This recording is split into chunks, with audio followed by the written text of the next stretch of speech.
Learning is a great art. Learning is a means and it has a goal. Whether it is for an individual or for an organization or for a society as a whole, it has a goal. Because the enlightenment of an individual will make you to understand, to have a comprehensive view of the world, society, your country, your organization, and ultimately yourself you can analyze from the path of learning. So, in this, let us have let us try to have a view, a comprehensive view over this learning and its goal. And there is development also. Coming to the point of view of an organization, learning it helps the development of an organization in several ways. Learning and development, they are systematic processes to enhance an employee's skills, knowledge, and competency, resulting in better performance in a work setting. Specifically, learning is considered with the acquisition of knowledge, skills, and attitudes. A development is the broadening and deepening of knowledge in line with one's development goals. Individual may have his goal of attaining certain level of consciousness, attaining certain level of knowledge level, so that he can understand a philosophy or a society or a country or whatever it may be. So ultimately, the learning is a means when you have a goal. The goal you should determine, and according to that goal, you should organize your learning process so that it will be easy for you to achieve the goal. The goal of learning and development is to develop or change the behavior of the individuals. Once again, I tell it changes the behavior of the individuals or groups for the better sharing knowledge, insights that enable the organization for its future plans to do their work better, and above all, to cultivate the attitudes that help them perform better. Learning at times attached with training and development are often used interchangeably. However, there are subtle differences between these concepts, learning and training, which we can explain. Learning can be defined the acquisition of knowledge, skills, or attitudes through experience, study, and all involved in learning. Training is aimed at teaching immediately applicable knowledge. It is a short term one. Skills and focus on delivering better performance in the current role to overcome. To current role. So the training confines to the level of only current role, whereas the learning it stretches your career, enlightenment process, and elevating yourself to higher level of consciousness. That is a learning. That is a long term one. The development is aimed at the long term. It revolves around broadening one's personal development goals and future goals of the organization. This development concept is broader level of concept. Education, we can define education is a more formal way to broaden one's knowledge. Education is specifically relevant when a person has little experience in a certain area of specialization. We can we will divide this learning and development into phases and level up the level of induction, the level of inducing the material into the brains of the employees or managers, whether it is top or down level. The learning and development as a strategy every organization should have. According to Dave Elrich, the most important thing HR can give an employer is a company that wins the marketplace. The question is, what are the learning and development strategies that help to do this? So, a useful model has to be carved out depending on the specificalities, nature, and the difference of the organization compared to other organization. That useful guide will be prepared with interaction with the top to down level of different levels of hierarchy to carve out a long term learning and development plan. Then coming to pedagogical analysis, its original name translates to pedagogical analysis. The model starts with the organizational starting situation and prior knowledge based on which learning goals and objectives are defined. This definition of learning, depending on the specific needs of the organization, is very important in framing a strategy for the long term learning and development wing. The methods, activities have to be defined with a clear goal, whether it is online training or in-plant training or formal training in a class. It depends on the nature of the organization, the working styles of the organization that has to be absorbed by the learning development leaders so that that organization will be more benefited, which is to be monitored and evaluated. Based on the evaluation only, the goals and objectives can be updated because at a particular phase of the development of an organization, you have different objectives. But after attaining to the level of certain level of recognition and expansion, the needs of the organization are different and those objectives and needs have to be updated every phase wise with all care, with all interaction with the keen observers and the senior level managers and with the people who are working at the workplace. Based on this model, we can identify four phases required to create an effective learning and development process. Analysis of training needs is very, very important. Specification of learning objectives is also very, very important. Monitoring and evaluation should have utmost place because what sort of training you are giving to an employee, how he is absorbing, how he is receiving, how he is translating what you have taught in the process of his workplace and how he could achieve the development in the organization.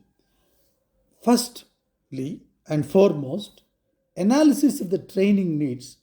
It depends upon lot of effort by the L&D and other a good team of keen observers to interact with the workers to understand where he is failing, where he is lacking, what sort of skills are more required. For example, in certain jobs, it requires more communication with the subordinates. There he has to be given that communication training and he should be elevated with the higher levels of communication to his subordinates. And this happens, this interaction could be the development of capabilities in a firm that needs to transform its organization. It has to build analytical capabilities to create more value to the organization. Analytics are simply making sure that employee gets their mandatory training of time if they can continue to do their work. But learning process, extending the learning process into various fields of life, psychology, behavior, it helps the organization in a long term way. So, again, to divide this into three important processes. Number one is organizational analysis. Short and long term goals have to be defined in the organization with the due analysis of the organization, duly fixing the goal to define the training needs.